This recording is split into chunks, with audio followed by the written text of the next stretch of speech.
नमस्कार, मी संजय वरकड. आपण पाहत आहात न्यूज यात्रा. महानगरपालिकांच्या निकालानंतर अर्थातच आता राज्याची राजकीय परिस्थिती काय असणार आहे याविषयीची चर्चा सुरू झालेली आहे. मुंबईसह महाराष्ट्रातील 29 महानगरपालिकांमध्ये भारतीय जनता पक्षाने अभूतपूर्व असं यश मिळालेलं आहे. या यशामुळे महाराष्ट्राच्या राजकारणाला एक नवं वळण मिळणार आहे. नवं वळण यासाठी मिळणार आहे की पूर्वी ज्या शिवसेना होत्या त्या 2 शिवसेना झाल्या. आता 2 शिवसेनेमधील एक शिवसेना जी भारतीय जनता पक्षासोबत आहे आणि एक जी आहे ती विरोधात आहे. तर या विरोधातल्या शिवसेनेचं आगामी काळातलं राजकारण कोणत्या दिशेने जाणार, कसं जाणार आणि त्यांचं अस्तित्व काय असू शकतं. आणि दुसरं, एकनाथ शिंदे यांचीसुद्धा शिवसेना या आगामी काळामध्ये स्थानिक स्वराज्य संस्थांच्या पुढच्या राजकारणामध्ये, विशेषतः महापालिकांच्या राजकारणामध्ये नामशेष होत चाललेली आहे का, हा अत्यंत महत्त्वाचा मुद्दा आपल्याला चर्चेला घ्यायचा आहे. मुंबई वगळता ठाकरेंची शिवसेना महाराष्ट्रामध्ये फारशी समाधानकारक कामगिरी करू शकली नाही.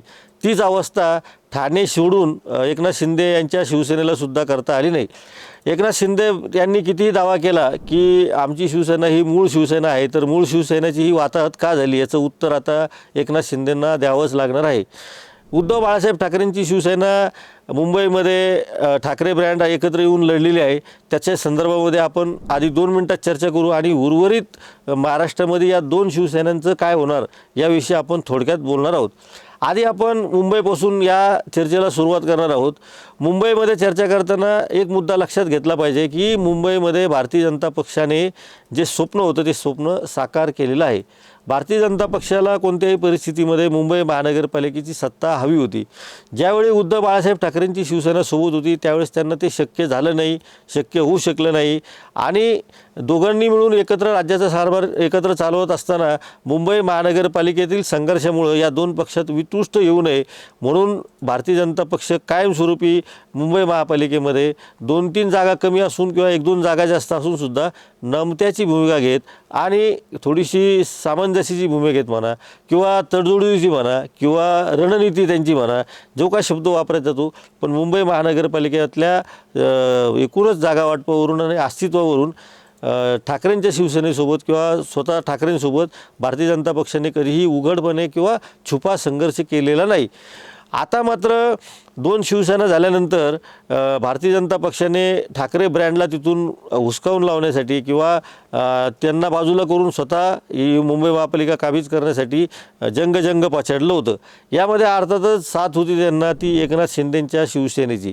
आता एकनाथ शिंदेंच्या शिवसेनेची मुंबई महानगरपालिकेतली कामगिरी पाहता त्यांच्यासुद्धा अस्तित्वाची लढाई मुंबईमध्ये खरंच निर्माण झाली आहे का, हा प्रश्न निर्माण झालेला आहे. कारण 100हून अधिक जागा जिंकल्यामुळे भारतीय जनता पक्षाला तशी फारशी कुणाची गरजही नाही, पण युती धर्म असतो, युती धर्म पाळला पाहिजे म्हणून एकनाथ शिंदेंना मुंबई महानगरपालिकेमध्ये जेमतेम जागा मिळालेल्या असतानासुद्धा त्यांना सोबत ठेवावं लागणार आहे. ही आजची परिस्थिती आहे. मग आपल्या मूळ चर्चेचा विषय हा आहे की 2 शिवसेना ज्या संपत चाललेल्या आहे किंवा जी एक शिवसेना होती तिला संपवायचं होतं म्हणून तिला 2 केला आणि दोन्हीला करूनही भारतीय जनता पक्ष त्या पद्धतीनं कामगिरी करत आहे का, हा आपल्याला चर्चा करायचा विषय, याच्यावर आपल्याला बोलायचं आहे. आता या दोन्ही शिवसेनामधला एक पहिला जो शिवसेनेचा मतदार आहे तो सुद्धा भारतीय जनता पक्षाशी संबंधित आहे, त्यालासुद्धा भारतीय जनता पक्ष हा जवळचा पक्ष वाटतो. आणि दुसरी जी शिवसेना आहे तिलासुद्धा भारतीय जनता पक्ष हा आपला मित्र पक्ष वाटतो आणि त्याच्यासोबत आपल्याला लढावं वाटतं. आता काही जणांना असं वाटू शकतं की पहिल्या शिवसेनेच्या मतदाराला असं कसं वाटेल की भारतीय जनता पक्ष हा आपला मतदार मित्रपक्ष आहे. तर वर्षानुवर्षे 30-35 वर्ष एकत्र राहिल्यामुळं स्वाभाविकपणे भाजप शिवसेनेच्या कार्यकर्त्यांमध्ये एक ट्युनिंग तयार झालेलं होतं. काही संघर्षही होता, प्रेमाचं नातं होतं, चढाओढीचं नातं होतं. त्यामुळं एक प्रकारचं नातं कसं का असेना, तुमच्या वाचून तुझ्या विना करमेना, तुझ्या वाचून जमेना, तुझं माझं जमेना, तुझ्या वाचून करमेना, अशी ती परिस्थिती होती. पण 2 शिवसेना झाल्यानंतर या 2 शिवसेनेतील कार्यकर्ते जेव्हा संघर्षासाठी समोरासमोर आले त्यावेळी मात्र भारतीय जनता पक्षाच्या कार्यकर्त्यांची पंचायत झाली होती.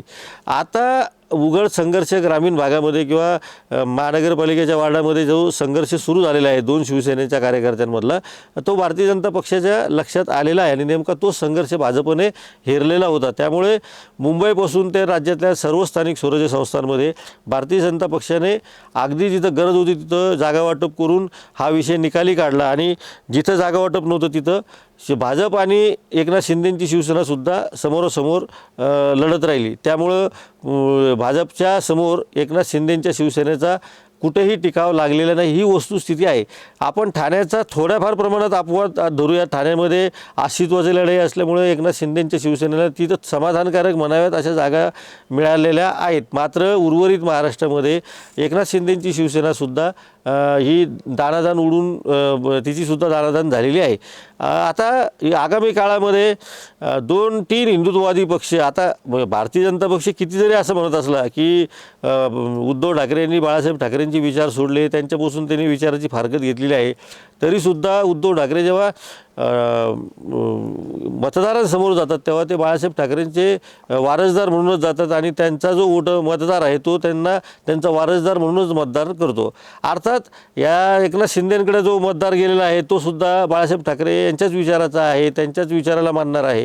त्यामुळं बाळासाहेब ठाकरेंच्या विचारांना मानणारे मतदार 2 ठिकाणी विभागले गेलेले आहे. उलट भारतीय जनता पक्षाचा जो मतदार आहे तो तर बाळासाहेब ठाकरेंचे विचार मानतो, पण तो आधी त्याच्या स्वतःच्या पक्षाच्या बाबतीमध्ये खूप कमिटेड असतो, खूप प्रामाणिक असतो आणि तो जीवाचं रान करून आपल्या पक्षाला वाढवण्यासाठी आपल्या सगळ्या सर्वस्व पणाला लावतो. त्यामुळं हे गणित कुठंतरी हे जे गणित आहे हे मैदानामध्ये खरं ठरलं का, हा आपल्याला विचार करावा लागणार आहे. कारण मुंबई महानगरपालिकेवर पण भगवा फडकला, पण एक भगवा खाली गेला आणि दुसरा भगवा वर आला. छत्रपती संभाजीनगरमध्ये सुद्धा भगवाच फडकला, पण एक भगवा खाली गेला, दुसरा भगवा फडकला. आता दुसरा भगवा फडकताना सुद्धा जो सोबतचा भगवा आहे त्याची अवस्था खूपच वाईट झालेली हे सुद्धा तुम्ही लक्षात घ्या. त्यामुळं आता भारतीय जनता पक्षाचाच भगवा फक्त मुंबईवरती आणि छत्रपती संभाजीनगरवरती किंवा इतरही ठिकाणी जिथं जिथं भाजपने यश मिळवलेलं आहे, जालना असेल, सोलापूर महानगरपालिका असेल, आपल्याला सगळ्या महानगरपालिकांची चर्चा करून या चर्चेमध्ये गुंतागुंत करायची नाही. कारण या 2 आपण महापालिका यासाठी घेतलेल्या आहे महाराष्ट्रातल्या की या उदाहरण की मुंबई महानगरपालिकेचं गणित पूर्ण वेगळं होतं आणि संभाजीनगर महानगरपालिकेचं गणित हे जवळपास इतर महानगरपालिकांना लागू होतं. त्यामुळं आता इथून पुढच्या काळामध्ये आता जरी सत्तेमध्ये 40 आमदार 58 आमदार असे घेऊन अजित पवार आणि एकनाथ शिंदे सोबत असले तरीसुद्धा पुढच्या काळामध्ये विशेषतः एकनाथ शिंदेच्या पक्षाला ग्राउंड लेवलवर जर आपल्याकडं कार्यकर्ते नसतील, नगरसेवक नसतील, तर भारतीय जनता पक्ष आताच संभाजीनगरमध्ये जी भाषा त्यांनी सुरू केलेली आहे की त्यांना सोबत घ्यायचं की वरच्या स्तरावर आम्हाला ठरवायचं आहे, महापौर भाजपचंच होणार आहे, ही सगळी वस्तुस्थिती आहे. संजय शिरसाटांसारख्या पालकमंत्र्याची पंचायत होऊन बसलेली आहे. ते म्हणतात की आम्ही जागा वाटप केलं नाही आणि त्यांना युती झाली नाही म्हणून त्यांना फायदा झाला किंवा त्यांच्या पथ्यावर ते पडलं, त्याच्यामुळे ते मोठे भाऊ ठरले. आता किती जरी भाऊ ठरले, तुम्ही उद्धव ठाकरेंसोबत 30-30 वर्षे राहिल्यानंतरसुद्धा त्यांच्यासोबतून तुम्ही जाऊन युती तोडतात आणि काहीतरी एक त्याला कारण लागतं. म्हणून ते काँग्रेससोबत महाविकास आघाडीत गेले म्हणून आमचा मतदार दुखावला म्हणून हे कारण सांगितलं जातं. प्रत्यक्षामध्ये या निवडणुकीमध्ये या सगळ्या गोष्टींना तिलांजली सगळ्याच पक्षांनी दिलेली आहे, हे पण आपण बघितलेलं आहे.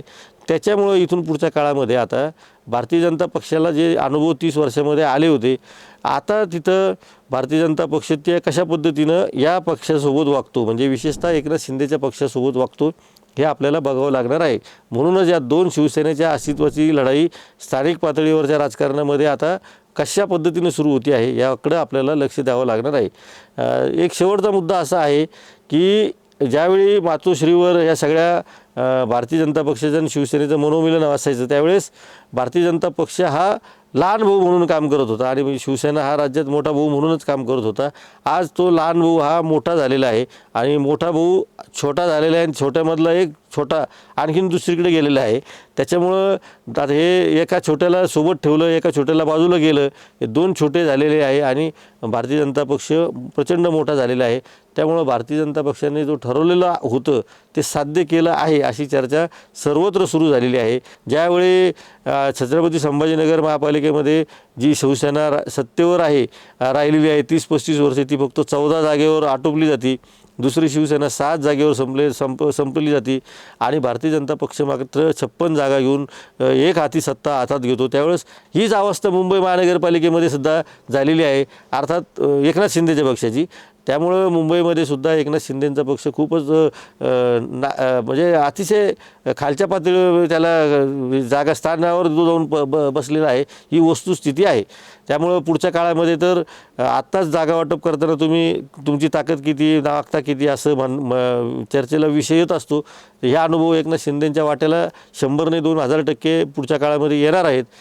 एक मात्र आहे की भारतीय जनता पक्ष हा वर्चस्वाच्या लढाईमध्ये सरस ठरलेला आहे. त्याने राज्यभरामध्ये आपला वर्चस्व सिद्ध करण्यासाठी काही रणनीती ठरवलेली असताना ती यशस्वी केलेली आहे आणि राज्यातला आता पॉवरफुल सर्वात मोठा पक्ष म्हणून भारतीय जनता पक्ष सर्वार्थाने लोकसभेच्या निवडणुकीचे निकाल वगळता विधानसभा, नगरपालिका आणि आता महानगरपालिकांच्या निवडणुकामध्ये भारतीय जनता पक्ष हा जोमात आहे. त्या थोडक्यात काय तर भारतीय जनता पक्ष जोमात आणि बाकी सर्व कोमात अशी सध्याची राज्याची परिस्थिती झालेली आहे आणि ही परिस्थिती आता बदलणं अलीकडच्या काळात तरी अशक्यप्राय झालेलं आहे. अशीच अवस्था अजित पवारांच्या पक्षाच्या बाबतीत सुद्धा पुण्यामध्ये झालेली आहे. तर अजित पवार हा आपल्या आजच्या चर्चेचा विषय नाही. अजित पवारांच्या विषयी आपण स्वतंत्रपणे चर्चा करूयात. पण 2 शिवसेनेचं आता आपण जो वर्णन केलेलं आहे की 2 शिवसेनेचे भगवे खाली घेऊन भारतीय जनता पक्षाचा भगवा वर चढलेला आहे. आता तुम्ही किती जरी म्हटलं की भगवा काही वेगळा करता येत नाही, भगवा अमुक राहत नाही, तरी मी आधीच सांगितलं तसं की तुमचं अस्तित्व तुमच्या महानगरपालिकेतील जागांवरती, विधानसभेतील सदस्यांवरतीच अवलंबून असतं.